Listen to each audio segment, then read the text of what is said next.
Hi, I'm Melinda Taschetta-Millane, Editorial Director of Imaging Technology News, and we are here today in Austin at AAPM 2014, and with us is Dr. John Bayouth, who is the President of AAPM and Professor of Human Oncology at the University of Wisconsin. So welcome, Dr. Bayouth. Thank you very much. Can you tell us what kind of training is available for medical physicists? Sure, there's been a lot of changes in the training for medical physics. And today, we have residency training for medical physicists. In 2014, the American Board of Radiology has required that people who are seeking board certification have completed residency training in an accredited residency program. And so the AAPM, along with RSNA, have partnered to establish a grant mechanism for residency training programs. And in the last year, we've created 8 new medical physics residency training programs in diagnostic imaging. And as a result of that expansion in residency training, we have many more medical physicists who are capable and competent, who've learned in the clinical environment, and are becoming board certified medical physicists. Our organization believes that it's critical for patient safety and quality of care for the individuals providing that care to have been board certified and clinical medical physicists who are qualified to do that body of work. Can you tell us about the impact of imaging in radiation therapy? Certainly. Imaging is critical for radiation therapy treatment planning, and we've used it in that context for quite some time.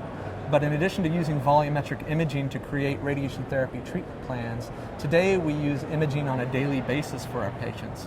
We use imaging to evaluate the patient's position each day prior to treatment, and there are technologies that are being introduced into our clinics now that allow us to evaluate patient positioning during radiation therapy delivery. At my institution, we have a unit that is an MRI unit that includes radiation sources embedded within the MRI so that we can image the patient while delivering the radiation therapy. That allows us to account for motion. It allows us to see variations in patient position and account for that on the fly while the radiotherapy is being delivered. We're also using imaging more and more as a biomarker to understand response to therapy. I believe radiation therapy is an ideal environment to do that body of work because our type of treatment always induces a change. And if you hope to use imaging to understand patient change during the course of therapy, and you have a therapy that always induces a change, I think it's a perfect environment in which to do that work. I think this will apply not only to what we're doing in radiotherapy, but other forms of therapy where imaging is to be used as a biomarker. Excellent.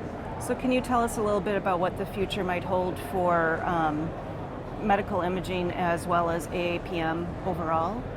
Well, our relationship continues to blossom. AAPM is founded on using physics to fundamentally understand and develop new technologies and improve patient care. And that work continues, and we're expanding into new spaces, not only, as I said, in radiotherapy, but certainly outside of that.